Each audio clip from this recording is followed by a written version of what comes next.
Voilà, on va dire quelques mots sur Parashat Vaïtse. Lavan, Lavan, quand il rencontre Yaakov, il lui dit Veomer Lavan le Yaakov, Achi Achi Ata, Vavatani Hinam, Hagid Ali Mamaskurtecha. Il lui dit Est-ce que parce que tu es mon frère, alors tu vas travailler pour moi gratuitement? Dis-moi quel est ton salaire. Pourquoi Lavan dit à Yaakov Tu es mon frère? En quoi c'est son frère?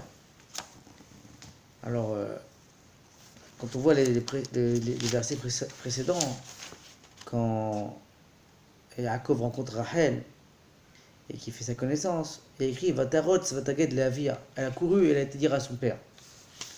Et la Gemara raconte que, en fait, Yaakov, il a vu Rachel, il lui a dit tout le monde dit que tu es mon épouse, que tu es censée être mon épouse, tu es mon âme sœur. Est-ce que tu veux m'épouser? Alors Rachel a dit mais bien sûr, m'épouser un tzaddik comme toi, c'est un grand honneur. Elle lui dit par contre, je ne sais pas si ça va être possible parce que mon père c'est un ramaï, c'est un escroc. Et je ne sais pas, il va sûrement essayer de, de te piéger. Alors Yaakov lui a dit, si c'est un ramaï, moi aussi je suis ramaï. Tu crois que lui il va m'avoir? Moi je vais l'avoir. Alors Rachel lui a dit, mais comment? Mais toi tu es un tzaddik, tu n'es pas un escroc. Comment c'est possible? C'est pas la voie d'un tzaddik que d'escroquer quelqu'un. Et non, il dit non, il écrit Veimakesh Tit Patal. Il dit non. La Torah nous dit qu'avec un escroc, on a le droit de faire usage d'astuces. Donc il n'y a pas de problème. S'il veut être comme ça avec moi, je serai comme ça avec lui. Et elle, donc, comme on l'a dit avant, qu'est-ce qu'elle a fait? Elle a couru. Vatarotz, Vataged, Leavia. Elle a été dire ça à son père. Elle dit voilà, tu sais, Yaakov, fais attention, il n'est pas si naïf que ça, aussi simple que ça, aussi pur que ça plutôt. Il est quand même malin.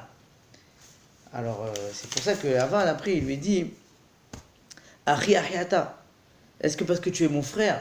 Quoi, mon frère? Mon frère en escroquerie. Toi, moi, je suis un escroc, toi, tu es un escroc, on est des frères en escroquerie. Alors, tu crois que tu vas travailler pour moi à Hinam? Tu vas travailler pour moi gratuitement? Bien sûr que si tu me dis que tu travailles gratuitement, à la fin, tu vas venir, tu vas me sortir une histoire à dormir debout, tu vas m'avoir de tous les côtés.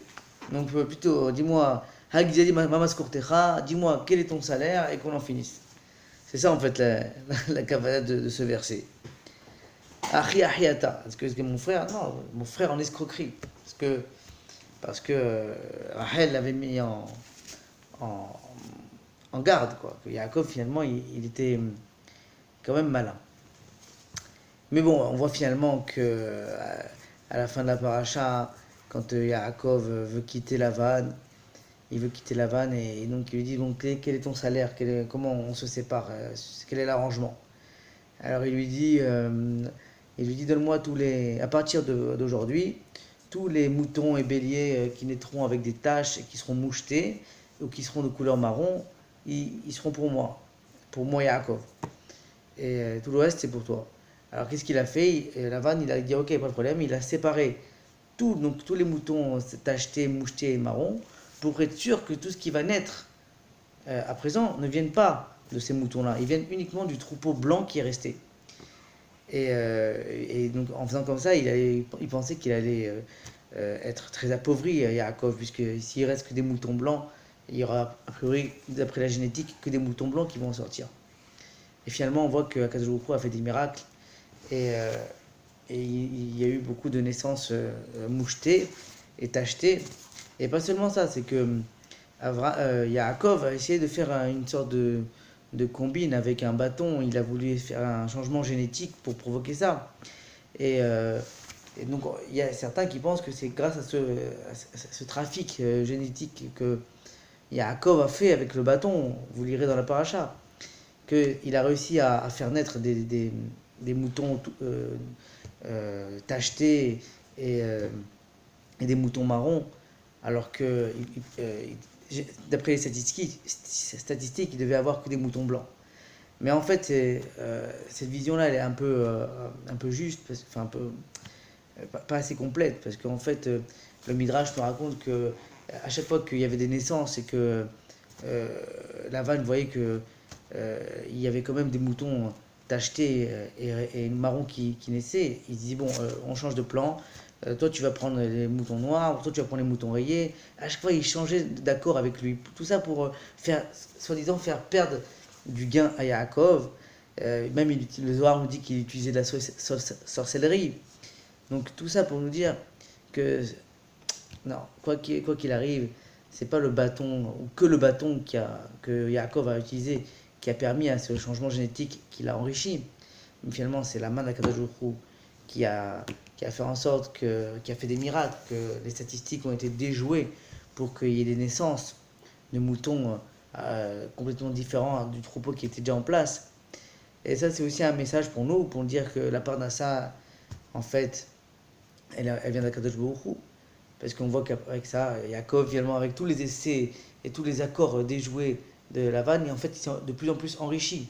Plus l'accord changeait, plus en fait les naissances qui en découlaient enrichissaient Yaakov. Et finalement, celui qui est devenu chèvre dans l'histoire, c'est Lavan. Donc, et c'est pour nous dire que, en fait, nous, ce qu'on va faire, c'est une petite ishtadlout. Lui, il a essayé de faire ça avec le bâton, et le reste, c'est Akadosh Baruch Hu qui l'a fait. Et c'est comme ça que Yaakov s'est enrichi. Donc, c'est quand même un sujet intéressant à méditer et qu'on voit dans la parole de Vaïtsé. Voilà. Allez, Shabbat Shalom à tous, que des bonnes nouvelles et que je vous souhaite à tous une bonne Parnassa Tova. Shabbat Shalom.